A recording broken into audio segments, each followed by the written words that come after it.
Clay, do you want to help me make some trail mix today? Yeah, sure. All right. Well, first, before we get started, I think we need to make sure we have all of our ingredients. You want to help me with that? Perfect. So can you read me off what the ingredients are? Yes, so there's 2 cups of raisins, Okay, we got our raisins. 2 cups of peanuts, Okay, let's see if we have our peanuts. A simple activity like cooking uses many different reading skills a child needs to be successful at school. Reading and following a recipe teaches children to follow directions in order and exposes them to different types of formatting and printing. 1 cup of sunflower seeds.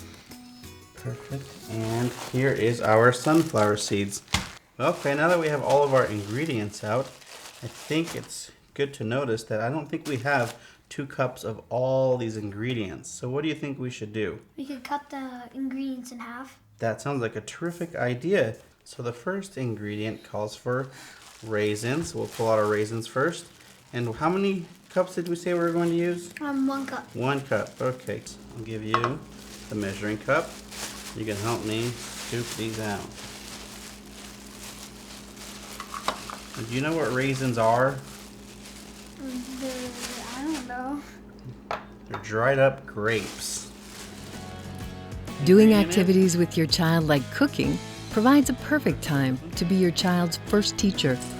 This type of interaction helps your child understand the meaning of words and the sequencing of reading material. Think that looks good? Yeah. You want to give it a try? Yeah. All right, let's go for it. Ready?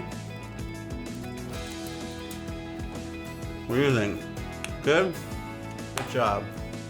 For additional resources and supporting materials from this video, please visit improvingliteracy.org. This video was created through a joint effort between the National Center on Improving Literacy and the Idaho State Department of Education in partnership with Idaho Public Television. The scenes and materials were created through a partnership between the Idaho Commission for Libraries, Idaho Association for the Education of Young Children, and Idaho Parents Unlimited. The research reported here is funded by awards to the National Center on Improving Literacy from the Office of Elementary and Secondary Education in partnership with the Office of Special Education Programs, award number S283D160003. The opinions expressed are those of the authors and do not represent views of the OESE, OSEP, or the U.S. Department of Education. Copyright National Center on Improving Literacy.